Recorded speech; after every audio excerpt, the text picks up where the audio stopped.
How's it going, everybody? This is BeatTheBush. Today I want to talk about how to save money. On the surface, it's very simple, right? You just spend less than you make, and yet most Americans are not able to save. We're inundated by lots of advertising that makes us spend more. There's a lot of social pressures. Today I'm going to talk about some of the habits I personally have and some things that I would recommend for someone that's trying to save more money. This video is brought to you by Moomoo. You can get 5 free shares of stock just for depositing $100. $100 in bonus cash rewards, and now I have an exclusive bonus just for this channel. You get 1 extra free share of C3.ai stock. Some people got confused about this offer. You're not actually spending $1,000. This is going into a brokerage account. It's your own money still. So if you deposit $1,000, you can get 10 free shares of stock if you want to get the most bonus. And if you have the money, you can deposit $5,000. Then you can get, on top of whatever I just named, an additional share of either Tesla or Google stock. Check out my affiliate link down in the video description below. Signing up for this thing will improve your net worth. You're getting a lot of this free money without spending any money. When people ask me, how do you save more money?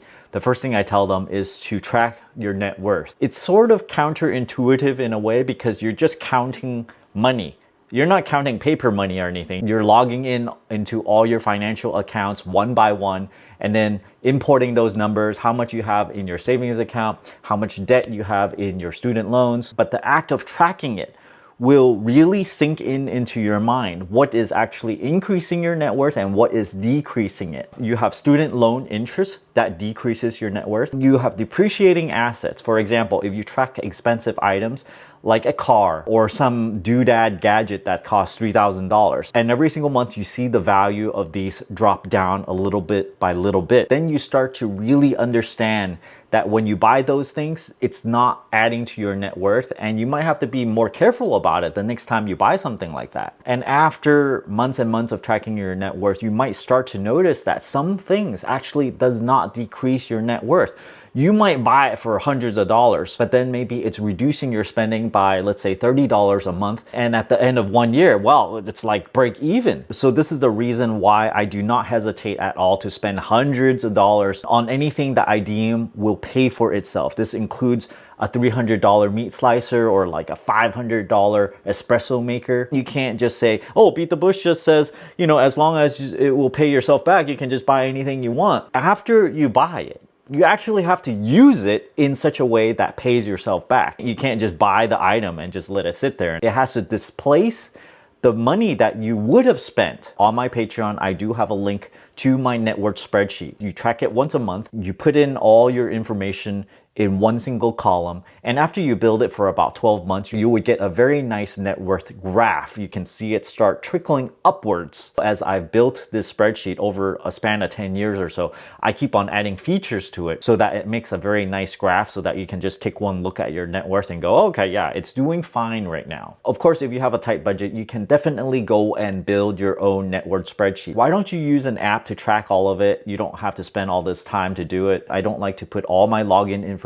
in one single place. There's breaches in security all the time, and if there's one single point of failure, well, they have all your information, and I don't like the idea of that. How do you reduce impulse spending? Just put it on a list somewhere and wait a week, wait a month, and I'm like, maybe I don't really want it after all. It doesn't look as good as when I first saw it. Budgeting is not for everybody because it takes a significant amount of time. Tracking your net worth can take significant time in the very beginning because you don't know where all your login information is. It might take you like 2 hours to do it the first time. But as you get good at it, you might have a list of all the places that you need to visit, where to get all this information, and you can log in very, very quickly. For example, right now, I can do my net worth spreadsheet in about 10 minutes or so, and this is once a month. Personally, I don't do budgeting because I don't really need to. I know I have more passive income coming in than what I actually spend. So my net worth is still trickling upwards. But I do appreciate that it can work for people that are on a tight budget, that you find yourself not being able to spend anything.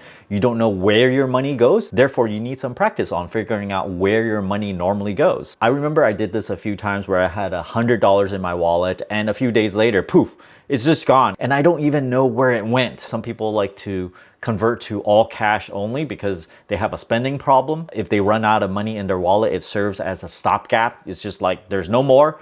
you can't buy anything anymore, but this is not realistic. Sometimes you need money to buy gas. So I do think that converting to all cash only, it's a way to do it, but a better way really is to budget instead. Sometimes my credit card would run like $2,000 or more if I have like really heavy spending for 1 month. Maybe I went to a lot of restaurants 1 month, maybe I went vacationing. Then I would wonder, okay, where did it go?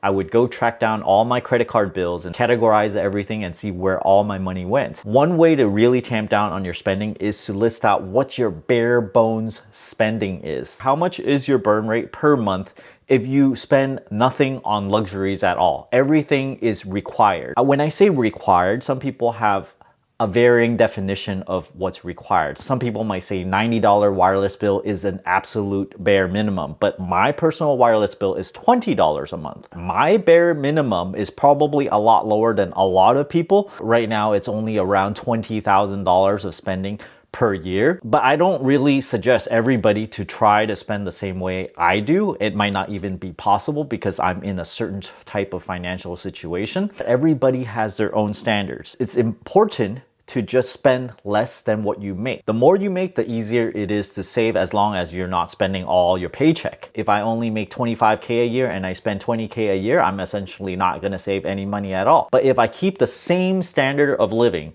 spending only 20K a year and I make 50K a year, well, I'm gonna save another 20K per year just because I'm not inflating my lifestyle and my expenses are kept in check. The less you spend, obviously, the easier it is to save. However, there's a law of diminishing return here. If you only make 25K a year and you're trying to spend as little as possible, turn it down to 15K or 10K of spending, 20K is like really bare minimum already. If you spend only 10K a year in the big cities, I'd say this is a pretty low standard of living. So if you make fairly little, it's probably better to concentrate on making more rather than dialing down from spending 20K down to like 15 or 10K, because the most you can save is $5,000 or $10,000 a year. If you can concentrate on making, let's say, $50,000 a year instead, well, then you can save 20K a year if you keep your same standard of living instead. Thanks for watching this video. I hope this video helps you towards your savings goals. Don't forget to give me a like and subscribe for more. Thanks for watching.